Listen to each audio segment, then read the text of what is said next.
News in Washington. This is Meet the Press with Tim Russert. Our issues this Sunday, the president charts a new course for the Middle East. Peace requires a new and different Palestinian leadership so that a Palestinian state can be born. But what if the Palestinian people want to keep Yasser Arafat? And some Democrats now openly question the success of the war in Afghanistan. I think the Tora Bora operation was a failed military operation. With us, President Bush's National Security Advisor, Dr. Condoleezza Rice. How do the Palestinians feel about President Bush's initiative? Is there any way to stop the suicide bombers? With us, in an exclusive interview, the Palestinian representative to the United Nations, Nasser Al-Kidwa. And in our Meet the Press Minute, the U.S. Postal Service. Higher operating costs lead to a 3-cent increase in postal rates effective today. 33 years ago, the Postmaster General appeared on Meet the Press to warn the postal system was facing a financial collapse. If we had a breakdown in the mail service, that alone would cause tremendous disruption and economic hardship to many people in this nation. But first, the woman who is at President Bush's side when he makes important national security decisions, Dr. Condoleezza Rice, welcome back. Thank you, Tim. Nice to be with you. First, the president. Have you seen or spoken to the president since his colonoscopy procedure? Yes, in fact, I had lunch with the president yesterday, just a few hours after the procedure. He was fine. He was eating well. And he went for a long walk yesterday, and then I talked with him this morning. He's doing just fine. Fully recovered? Fully recovered. During those heady 2 hours and 15 minutes that Dick Cheney was acting president, did he try to push you around? Or? You know, I went to the gym for that 2.5 hours. No, the president we're very fortunate that you have Vice President Cheney, who has so much experience, but fortunately, nothing was needed there. The president's doing just fine. Let me turn to the Middle East. Why is the United States no longer going to deal with Yasser Arafat? The president has been very clear that we want to do what is best for peace and for the lives of Palestinians and Israelis alike. This administration has tried with the current Palestinian leadership to make progress, but all that we've gotten in return is continued activities that support and encourage terror. Eventually, you have to say that it is time for a new dynamic. It's time for a change. The Palestinian people themselves need a leadership that will not simply stoke their grievances, but that will actually deal with the problems of their daily lives, that will root out terrorism and make it safer for both Israel and the Palestinian people, and that can move forward on peace. That's a statement of fact, and that's what the president was saying on last week. It seems like such a dramatic turnaround when you look at statements like these from Colin Powell just 2 weeks ago. How can Arafat be ignored? If you ignore him and say he isn't there and he is there and the Palestinian people look to him as their leader, then you do nothing. You are just standing there not doing anything, and I don't think we can afford to do that.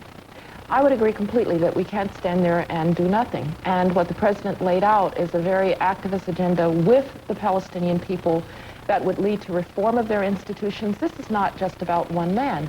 The Palestinians need institutions that, in fact, check the power of one person. We in the United States and throughout the democratic world believe in separation of powers, an independent judiciary, legislative bodies that work. This is the context in which the president believes that once these institutions are reformed, when you have a constitution, when you have new elections, that you will have the emergence of Palestinian leaders who, in the context of new institutions, can bring an end to terror and bring about peace. So, in fact, we don't intend to stand and do nothing.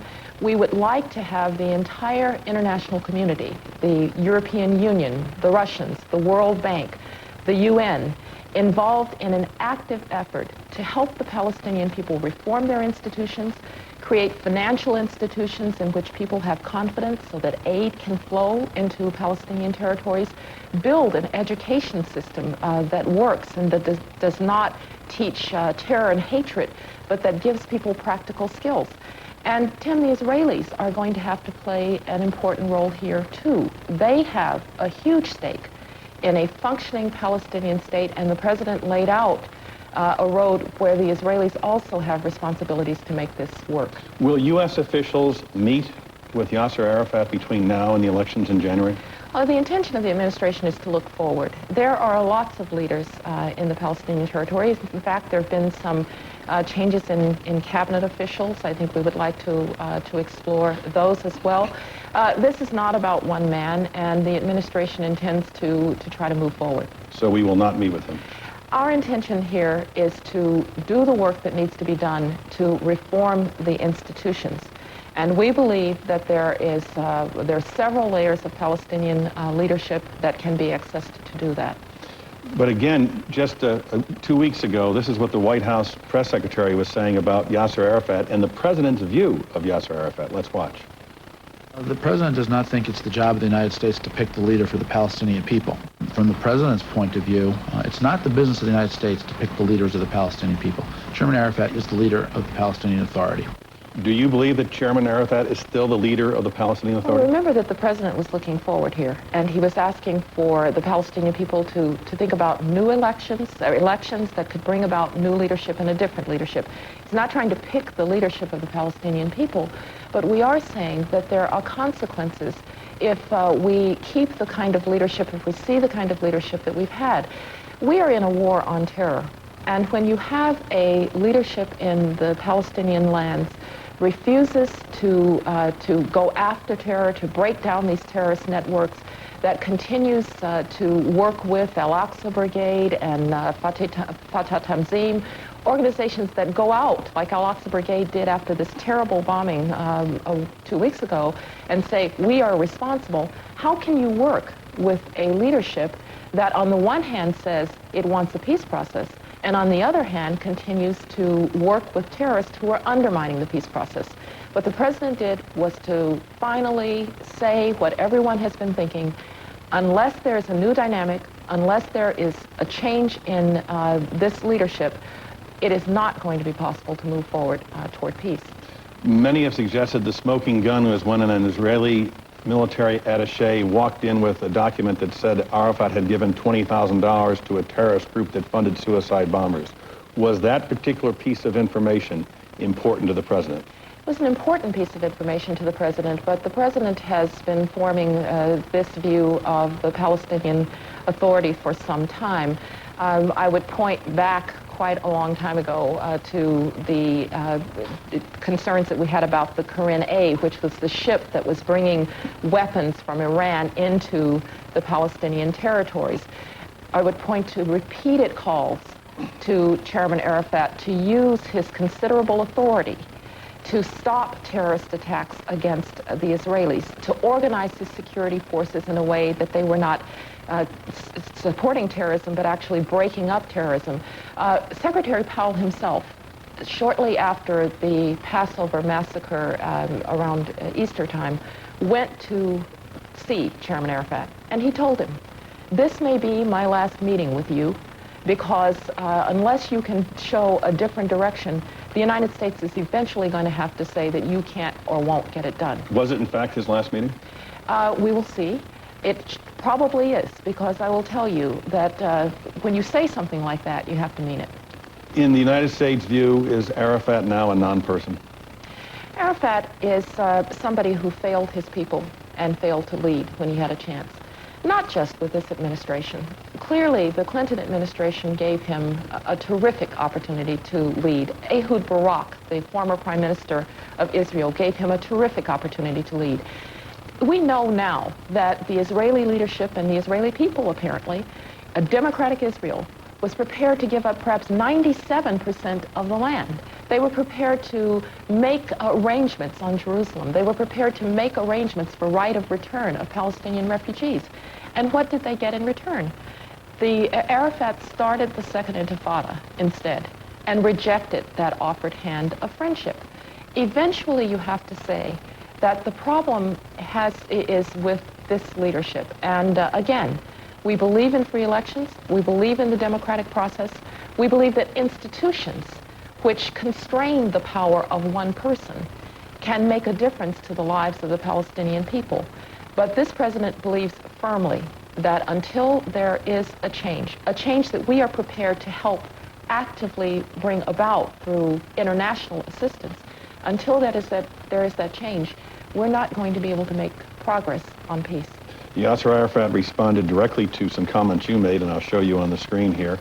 It says that National Security Advisor Rice said a Palestinian state should not be based on Arafat's Palestinian Authority, which he said was corrupt and cavorts with terror. Asked about the Rice comment, Arafat said Monday, quote, "She does not have the right to put or impose orders on us about what to do or not to do. We're going to do what we see is good for our people. We do not accept any orders from anyone." Well, I sincerely hope that he was not suggesting that corruption and working with terror is good for his people. It's not. This was a clear statement that the Palestinian Authority, again, which rejected a phenomenal deal for peace in the Middle East that would have led to a Palestinian state, that this leadership, which has continued to work with terrorists, this leadership which has not used its authority to stop the suicide bombings, that this is not a leadership which should lead the new Palestinian state. But again, there should be free and fair elections. And by the way, free and fair elections don't start on the day that you go to the ballot box. They begin with the ability of opposition to organize.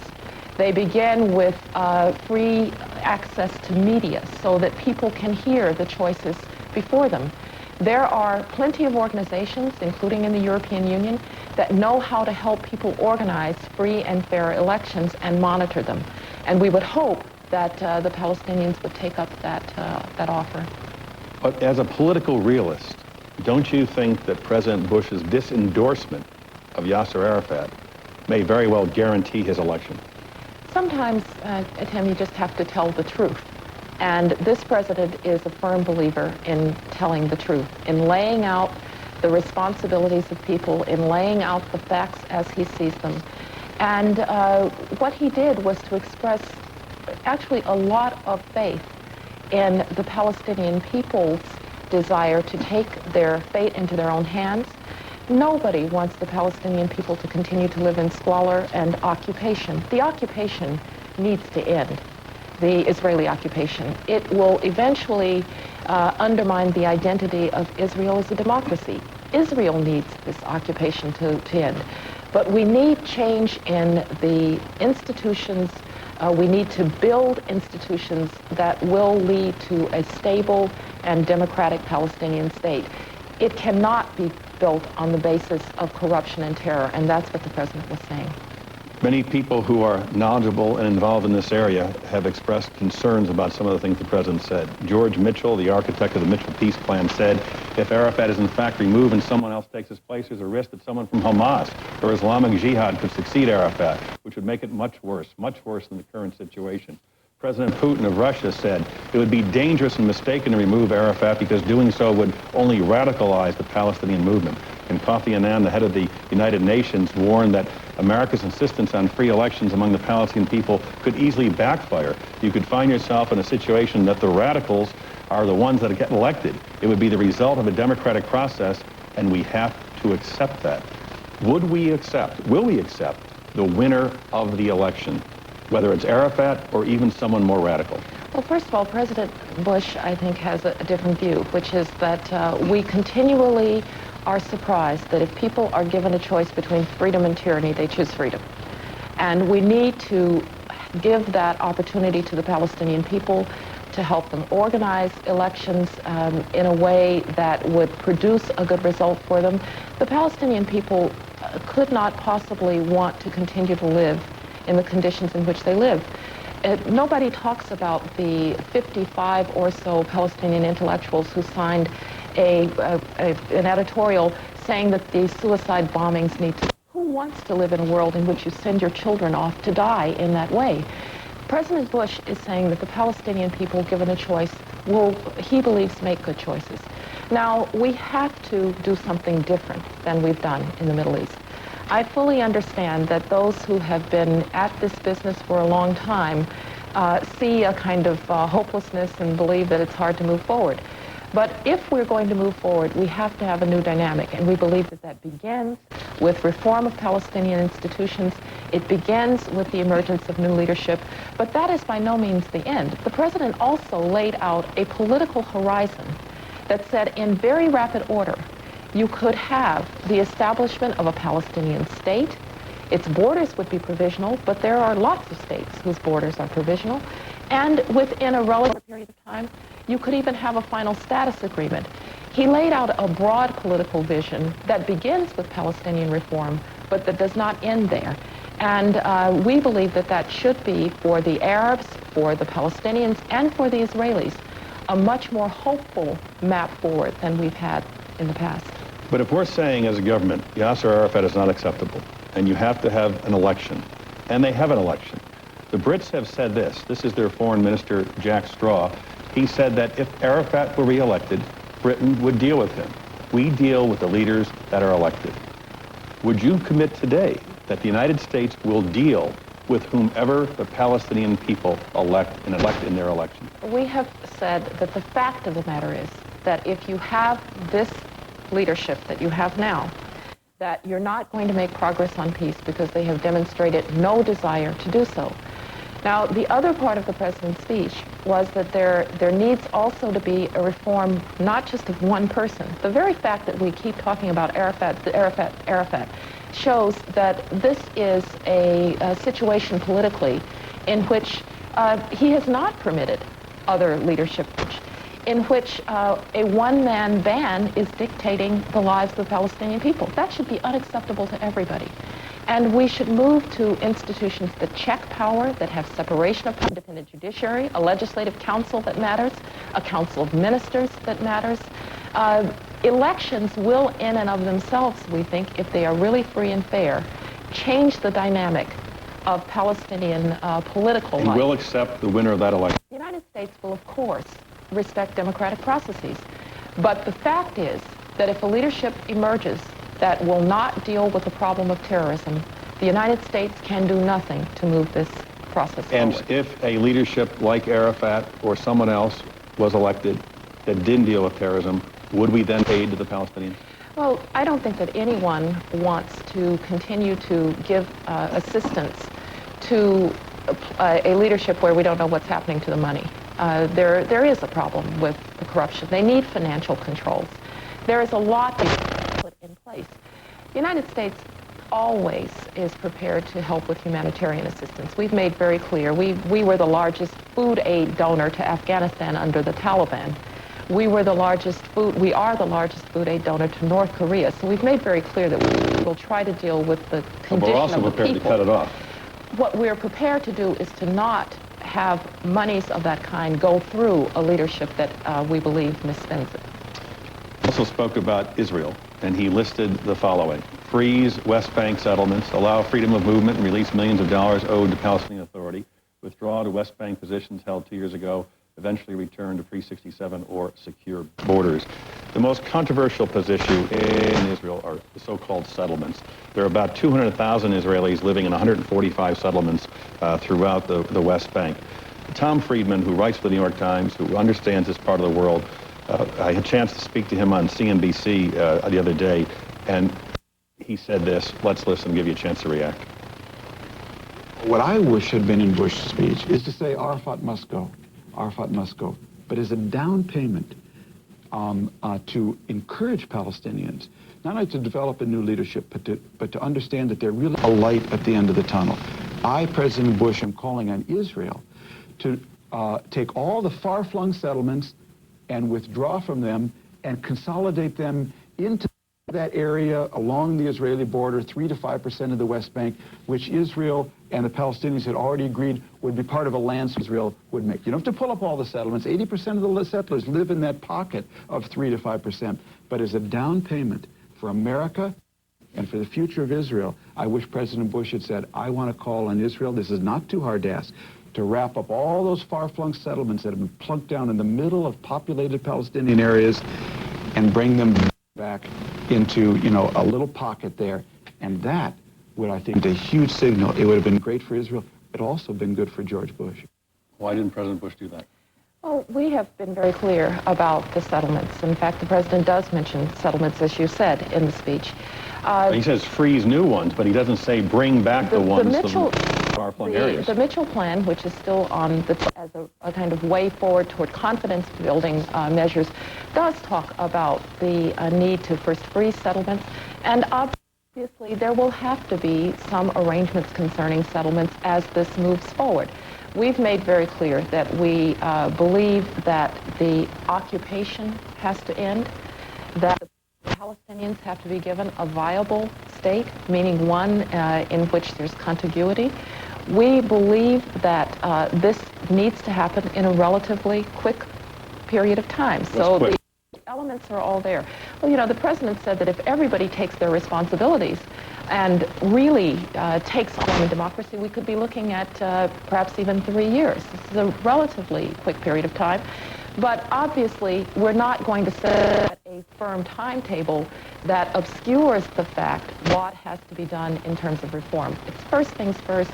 We do believe that Israel has a lot of responsibilities that it must carry out. Perhaps the most important one will be, as the security situation hopefully improves, to restore freedom of movement. We are very concerned that the Palestinian people are not able to work.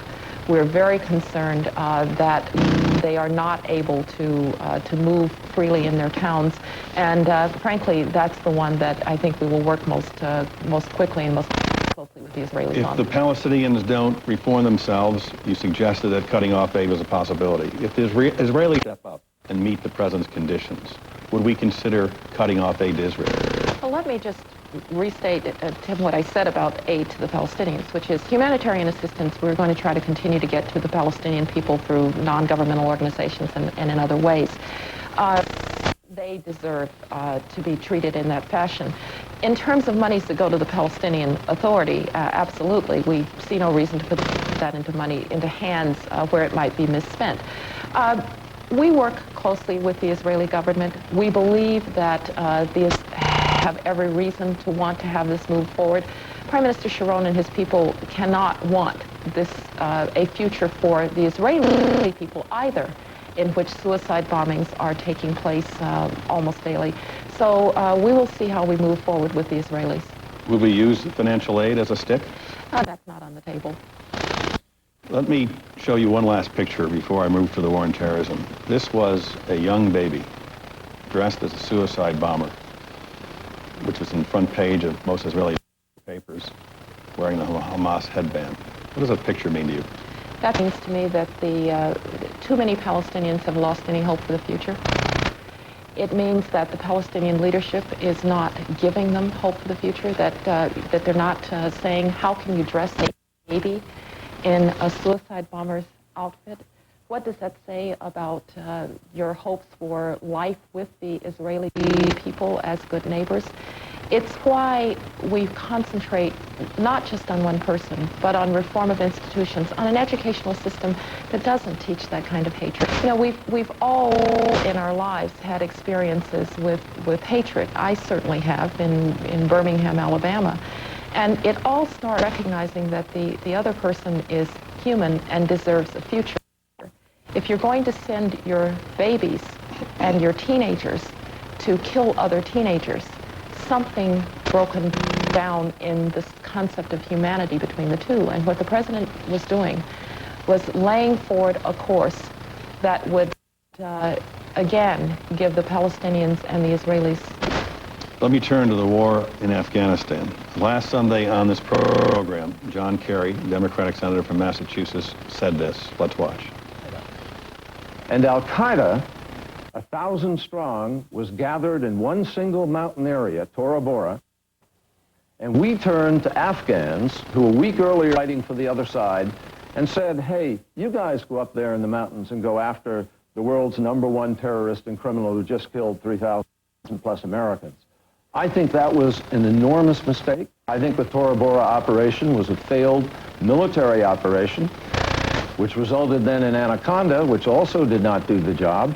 And the fact is that the prime target, Al-Qaeda, first, and in many ways is more dangerous than it was when it was in the mountains of Tora Bora. Do you believe that the Tora Bora was a, quote, failed military operation? With all due respect to Senator Kerry, he's just not right. The fact is that the Afghanistan portion of this war, the Afghanistan theater in this war, has several different elements. First, we needed to defeat the Taliban and pick up the substantial national territory infrastructure that was supporting al-Qaeda, their camps, their communication structure, and to break up their in a way that we had them on the run so that they couldn't use Afghanistan as the kind of home base that they intended. That portion of the war was successful more quickly than I think anybody thought. And indeed, one of the heartening things is that you now have a new leadership in Afghanistan that is devoted to fighting terror. The second element, we knew that they would try and disperse. We knew they would try to go into tribal areas, that they would try to go into the mountains. And so, of course, you now have to try and go after them in those locations. That's what Anaconda was, that's what Tora Bora was. And we knew to fight them in those remote locations. And yes, sometimes we will use Afghans with us who are now dedicated to the liberation of their country. The Afghans are not appropriately involved in the further liberation of their country and fighting terrorism, particularly when tribal contacts and when relationships are so important to the success of these operations. I just don't understand why you wouldn't use that. Should we have used more American troops to block between Afghanistan and Pakistan to make sure that Osama bin Laden and other al-Qaedas didn't flee across the border? This is very rough territory, and we've always understood that the border between Pakistan and Afghanistan, which is hardly a border, and is very permeable, that there would be some people that would try to get there. But we have these people on the run. Remember, the goal here is to break up the network, and we are breaking up that network not just in Afghanistan, but around the world. Their leadership is arrested. We've arrested major al-Qaeda operatives. We have around the world with our partners, intelligence and law enforcement operations that are breaking up cells. You're seeing 3 major al-Qaeda operatives arrested here in Morocco, here in the Philippines, there in Singapore. That's the nature of this war, and those who expect it to look like everywhere are simply wrong. It's going to look different. It's going to take time, but this is a war that is being prosecuted extremely successfully. Tom Dash, the leader of the Democrats, said the president raised expectations too high by saying he was going to capture Osama bin Laden, dead or alive. Al Gore said yesterday that the president has allowed his political team to use the war as a political wedge to divide America. I simply don't know what he's talking about. This president has united the American people in this war on terror, and not only the American people, but a grand coalition internationally, sharing intelligence, fighting with law enforcement and military forces. We have 27 different countries involved on the ground in Afghanistan. This president has not only united the United States, but united the world in this war against terrorism. And it took a long time. This al-Qaeda has been operating in these areas for a long time. They've been building up for a long time. September 11th was the kind of denouement, but it took a while for them to get there. It's going to take a while for them for us to break it up. The president has been the one who has said this war will take a long time. Not everything will be seen on television. Is there a breakdown in the bipartisan support for the war? No, I don't think there's a breakdown in the bipartisan support for the war. I believe that the Congress understands the long war, that our best defense is a good offense, which is to go out there and find where they exist. No, I do not believe that there is a breakdown in bipartisan support here. The Daily Telegraph has a headline today: Blair aides denounce U.S. blundering in Afghanistan, saying the United States blundering in their attempt to apprehend al-Qaeda in Afghanistan by their techniques. Well, again, I can't comment on unnamed British aides. I can tell you that Prime Minister was just with President Bush a couple of days ago, and they talked about the substantial progress of this war. The Brits have been a very big part of this war in Afghanistan. And again, we have broken up their their territorial base in Afghanistan. The Taliban there's a new government in Afghanistan. We have arrested al-Qaeda operatives around the world. There is a major intelligence and law enforcement network in place to continue to disrupt their activity. I think it's pretty good for 8 months. Should the United States citizens be concerned about the 4th of July regarding terrorist attacks? Well, certainly the 4th of July, just symbolic, is an important day, and I think the president would ask Americans to do what he's asked them to do before, which is to be vigilant. Hard to look around them and see if anything looks unusual. A lot of preparations are being made to try and make certain that 4th of July is safe for everyone. But yes, it is a time for enhanced vigilance, and we would ask the help of the American people in that way. Are we ready? Senator John Edward, Intelligence Committee, raised this issue on the floor of the Senate the other day. First, are we getting the information we need about the terrorists in this country? Second, are we recognizing all the uses of that information? Third, are we effectively sharing that information among those who need to have in order to react to it? I believe the answer to all three of those questions is no. Well, from the very top, the president sits with the director of the FBI and the director of the CIA, Homeland Security Director, and myself to talk about intelligence fusion. Clearly, there needed to be organizational changes that intelligence was shared effectively and that a clear picture was painted of what the country was facing on any given day. It's being done in several ways. There have been major organizational changes in the FBI. There are changes in the CIA. There are changes between them. George Tenet seconded several CIA analysts to the FBI to help in that process. The creation of a Homeland Security Department, which the president has urged that take place very shortly here, that the Congress pass that legislation, that would give us another set of eyes and ears on the intelligence that we're getting with a Homeland Security spin. We very much need a picture of what the country is facing. So we're better prepared now than we were September 11th? We're better prepared now, but it's a shadowy enemy that we face.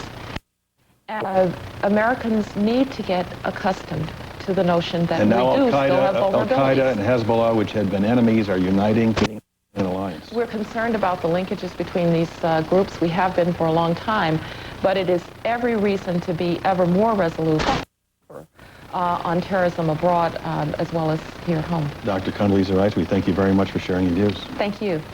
Coming next, the Palestinian reaction to the president's Middle East speech.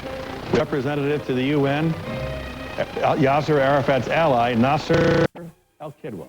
He's next, right here on Meet the Press. Meet the Press is sponsored by GE, a company of great ideas from 300,000 employees around the world. At GE, we bring good things to life and reinvented Toyota Camry. Get the feeling. Why do people climb mountains? Why do opposites attract? Why do you want the new Camry?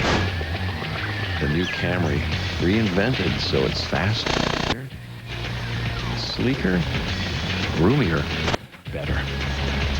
You're gonna want one. See your local Toyota dealer.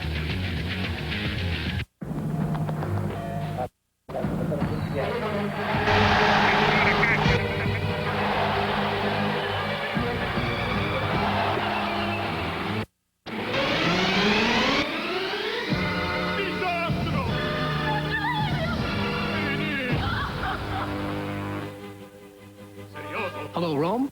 This is Bob Mullins from GE Insight in Milwaukee. We're monitoring your MRI machine. You might have a problem. Doctors depend on the GE MRI to make critical decisions. That's why GE monitors 13,000 medical machines from around the world 4 hours a day. So advanced GE medical technology is always ready.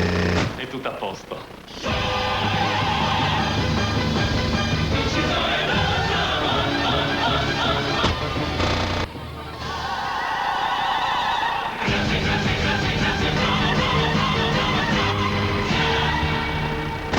Just doing my job.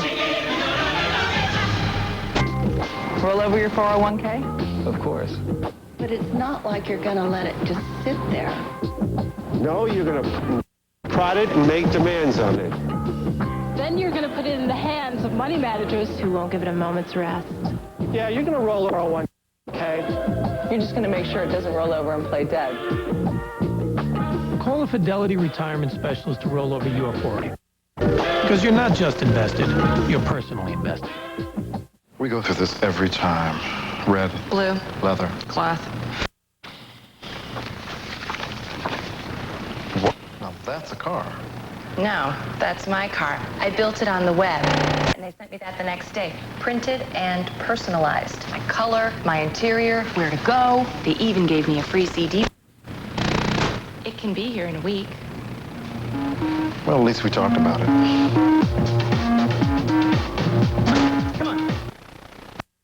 Yasser Arafat's man at the United Nations, Nasser El-Kidwa, is next after the station break. This summer, Dateline Sunday is all new. He saw it happening. She tried to help, and she survived what no one... And our cameras stayed with them ever since. 3 lives, 3 stories of courage. I've been given a second chance. Healing and hope. And all new Dateline tonight, 7/6 Central on NBC. Gresham Nissan Subaru with just $88 down, we can pay off any trade. And every used car comes with a 6-month, 6,000-mile limited warranty. Only at Gresham Subaru. Be part of what makes America great. Register, vote, make history.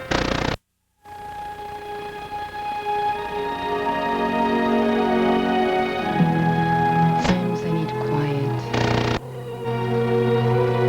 Sometimes I need peace. Sometimes I need to get away. The Lexus ES 300 of luxury. See Lexus of Portland. And we are back. Welcome back to Meet the Press. Is Yasser Arafat finished as leader of the Palestinian people? I don't think so. I think this will be the decision of the Palestinian people to make and not anyone else. More importantly, I think it's a matter of policies and positions rather than the individual himself. The underlying, I guess, on the other side is one which calls for different kind of policies and positions.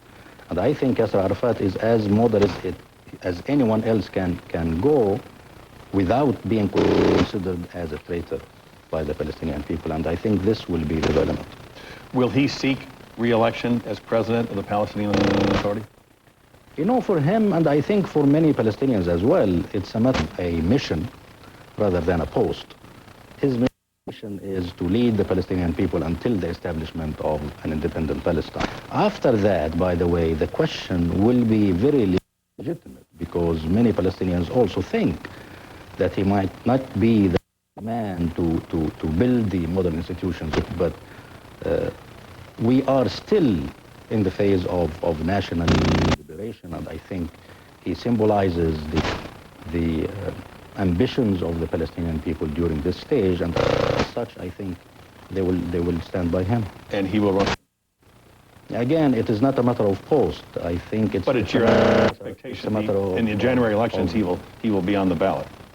Well, barring any surprises, one can see continuation of this stage, again, until the actual establishment of the state. Do you believe that President Bush's denunciation of Yasser Arafat would be a political asset for him in such a campaign?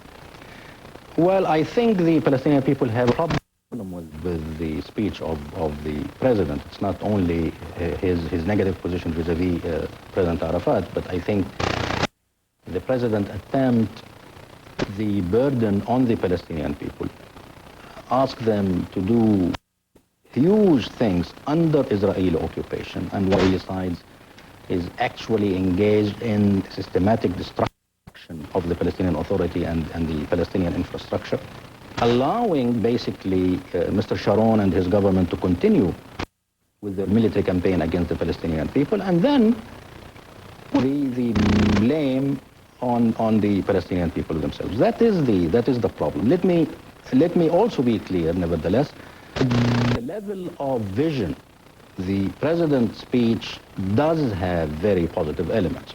You named them, the need to end Israeli settlements, the need to end Israeli occupation, the establishment of a Palestinian state at the beginning, regional border, but then as part of final settlement within 3 years, and so on.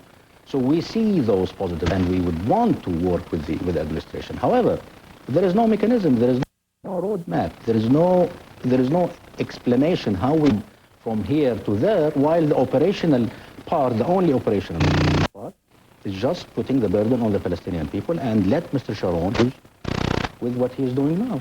Is there anyone who could be elected leader of the Palestinian Authority, who would be accepted in the United States, who would not be viewed as, in your words, a traitor to the Palestinian cause? Again, if it is a matter of an elections, a Palestinian elections within an independent Palestine, I think there will be. But at this stage, it is not that. It is the leadership of the National Liberation Movement, the Palestinian Wars Independence, and as such, I think he is the historic leader of the Palestinian people. He being Yasser Arafat? Yeah. The leader of, let me show you on the screen, Ismail Abu Shanab, expressed a different hope. I hope the Palestinian Authority will now understand that it should see resistance and not chase after the West, observing that Mr. Arafat had now lost the support of the American administration, along with that of the Palestinians. Do you agree? No, I don't agree, because the Palestinian leadership and the overwhelming majority of the Palestinian people made ayn. We want to remain engaged in the peace process. We want to have a peaceful negotiated settlement with their side. We have to defend ourselves nevertheless when Israeli tanks and Israeli soldiers attacks Palestinian cities and reoccupy those. This is legitimate under international law, although this is not our choice. Our choice, strategic one, is the same. But the Israelis, as you well know, deal day after day after day with suicide bombings. Women, children, grandparents, all being destroyed. This was the photograph I showed Dr. Rice as a young Palestinian baby with the Fed Hamas headband and strapped to them suicide bombing outfit or gear. What is that? It's about serious problems endured by the Palestinian society as a whole, that at least parts of society lost all hope and is really suffering of serious despair and hopelessness. This comes as the direct result of 35 years of military occupation, 35 years of colonization, Israeli colonization of our land, and 35 years of oppressive measures, especially during the last 2 years and more so since 29th of March. War crimes were committed. Destruction took place in unimaginable way. Millions of Palestinians, 2+ millions, are put off you almost continuously. But does any of that justify suicide bombings or dressing a baby like that? No, it doesn't. Of course it doesn't. But it's easy for me here, while in the comfort of Washington, to say that we don't want that. And we really don't want. But for this to change, we need to give these people hope. We need to tell them not only theoretically that we are going to have a state, but we need to tell them that today things will start changing. Today we are going to have 1, 2, 3. And that was not there in the speech made by the president. As to suicide bombings, Yasser Arafat said this in an interview with the paper, that foreign forces were exploding young, hopeless Palestinians, encouraging them to commit attacks in exchange for money, adding that 2 families of suicide attempts in Jenin received $30,000 each from these foreigners. These foreigners being Iraq? It being many countries, not only that. Why not tell these foreigners, stop giving our people money? Stop encouraging suicide bombings. We did, and many people tend to forget that there has been lots of problems, actually contradiction between authority on one hand and those extremists, those extreme Palestinian groups on the other hand. Some of them see themselves as the substitute for the Palestinian Authority. and not as an ally of the Palestinian Authority. And this is another reason why the majority of the Palestinian people, frankly, do not understand what the president is trying to do. And I'm saying that from a position that would want to see some positiveness in the speech, because after all, this is the superpower of the world, and we want to work with this superpower so that we can change these of the Palestinian people. Many Israelis and their allies here in the United States question whether the Palestinians really want peace or whether they want to destroy Israel. William Bennett, in his book, Why We Fight, wrote this: the official emblem and stationery of the Palestinian Liberation Organization, headed by Arafat, feature a map of the entirety of what is to be liberated, not just the disputed territories, but all day Israel. And he goes on, the Fatah wing of the PLO, its so-called moderate faction, has as its insignia a shield bearing, again, the entirety of what, surmounted by two fists holding rifles with a hand grenade beneath. And you take that and couple a statement that Mort Zuckerman, the editor-in-chief of U.S. News and World Report, writes today, that Yasser Arafat told the former president of Indonesia, when asked, why didn't you accept President Clinton's plan, he said, look, we've got 150 years and we'll throw them into the sea. Unfortunately, did not tell us what is the Israeli map. Israel, for more than 50 years now, does not tell the world is the borders of Israel. So it's not just to say that the Palestinian side do not show borders. It's the Israeli side also does not show borders. Now, with regard to Mr. Wahid, I think his credibility is something which does not deserve a lot of comment. You don't think Mr. Arafat said that? Of course he didn't. And let me tell you, more importantly, publicly, yes, Arafat is directly responsible for moving the whole Palestinian society from a position demanding absolute justice, that is going back to our homes and having all Palestine, to a position demanding relative justice, to establish Palestinian state on less than 1/4 of mandated Palestine. The West Bank and Gaza, 22% of mandated Palestine. And this man is responsible for moving the Palestinian position from this to that. Now, if he does that publicly through a historic process, how comes that anyone would question that he might make this kind of... Because he has not stopped the suicide bombings. He has not stopped the terrorism. He has not arrested the people he promised. He was able to do that simply because there was total absence of the needed political context for the Palestinian Authority to be able to this phenomenon, to take the necessary actions.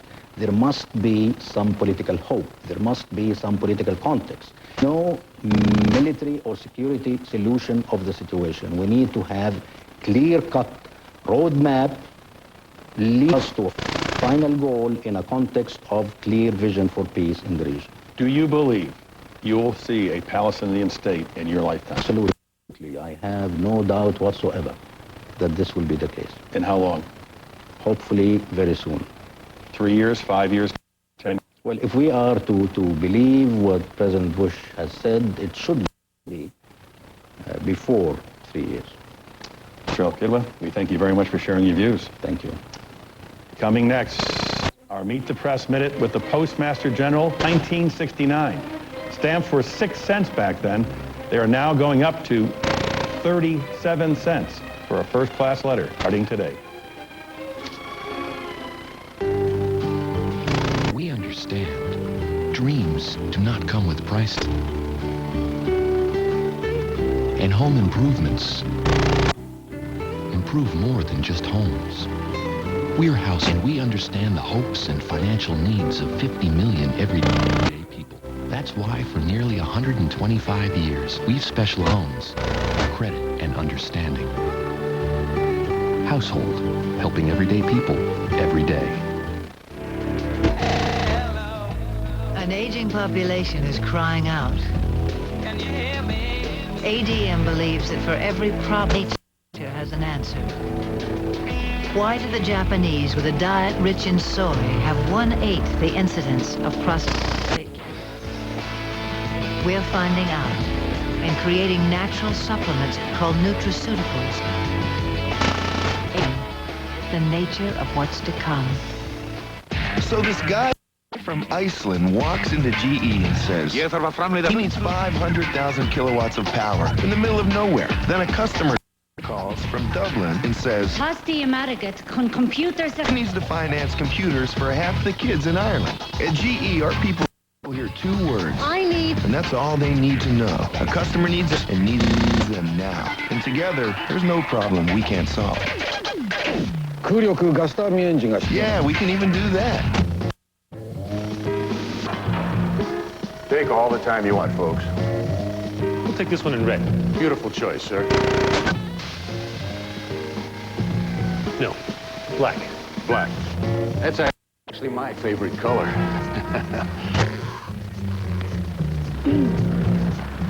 Red. Definitely red. When software lets you quickly give customers what they want, 1 degree of separation. That's business with .NET from Microsoft. And we are back. Effective need 37 cents in postage to send a letter first class. Back in 1969, the postal system looked a lot, and it only cost 6 cents to send a letter. The Postmaster General was a cabinet position, and Congress postal rates.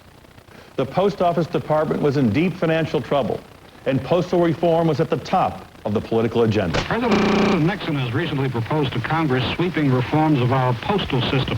Our guest today on Meet the Press is the Postmaster General of the United States, Winton M. Blunt. We'll have the first questions now from Paul Duke of NBC News. Mr. Blunt, since taking office in January, you repeatedly indicated you believe the Postal Service is on the verge of collapse in this country. Just how close to collapse are we? Well, Mr. Duke, as you know, in 1966, there was a total collapse of the Postal Service in the city of Chicago. This is a major city where a tremendous amount of mail is handled. Now, the same conditions exist today that existed in 1960, and this kind of breakdown in the mail service could happen in any city, particularly the major cities of this country, at any time. So what are the grim realities? What would a breakdown in service mean? Well, I think a breakdown in service would be a tremendous damage in this nation. The mail service of this country touches everybody in the nation. We have almost 200 customers. The economic impact of the Post Office Department is tremendous.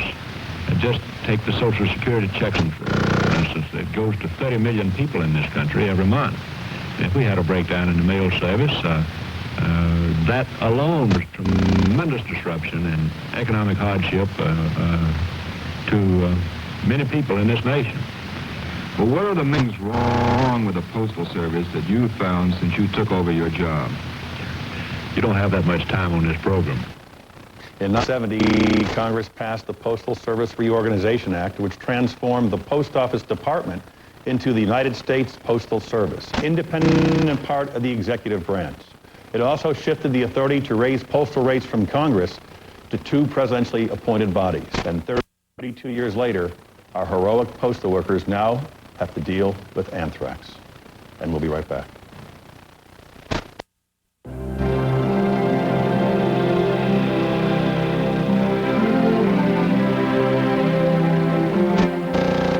Remember that what lies within us all is a profound strength of character, of courage, of country, and a sure knowledge that America will always be the land of the free, because it is the home of the brave.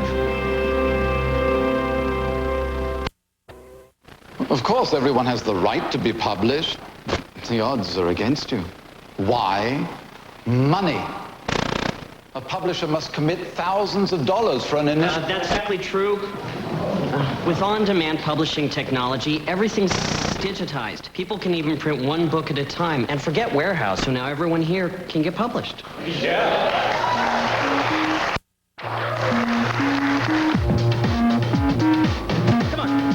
Come on. Hungry? You've come to the right place. Home of great brands and great taste. Conagra Foods. We set America's table. Hungry? Conagra has the foods America craves at mealtime, snack time, or any time. Conagra Foods. We set America's table.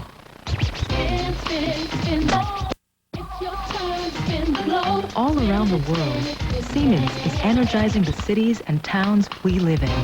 We have new ways to efficiently generate, distribute, and use power.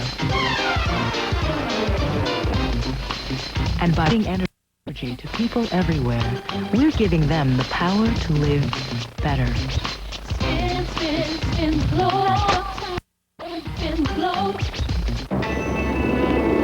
It was a client's dream and a nation's journey.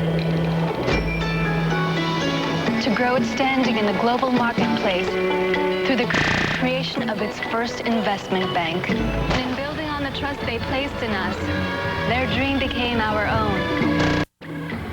Because that was the dream of our client, Chin of China. And that is what we do at Morgan Stanley. One client at a time.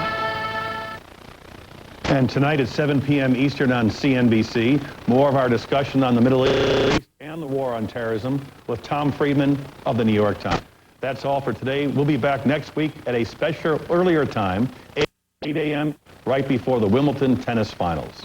If it's Sunday, it's Meet the Press. Have a happy and safe 4th of July. Wait until you hear this. This is so cool. Wait a minute. Cool? Cool. That's why my son needs new sneakers every month. Cool is why my daughter's hair is green and her boyfriend has a bolt through his nose. Cool costs me money. Cool. You were saying? This online purchasing system could save us millions. Cool. We're Pfizer. You're looking for a cure for your father's Alzheimer's, your sister's heart, your best friend's diabetes. We're spending $5 billion on research this year and have 12,000 scientists and health experts looking for the future. Why do we work so hard? Because we have fathers, sisters, and best friends too.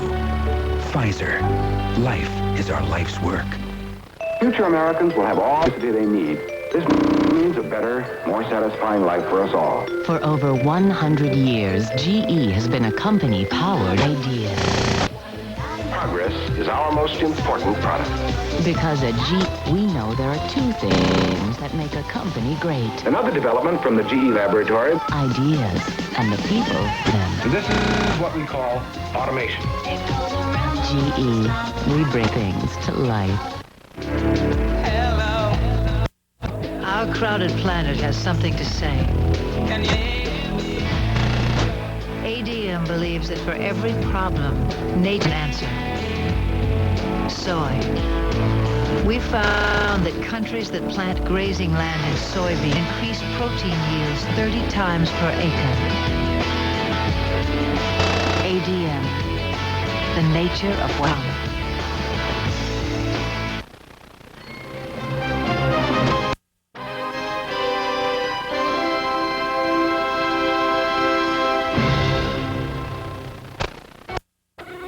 The Press is a presentation of NBC News. More American NBC News than any other news organization in the world. Monday. Is priority mail really worth the extra? We put it to the test. 2 packages, 1 first class, 1 priority, which will get NBC Nightly News Monday.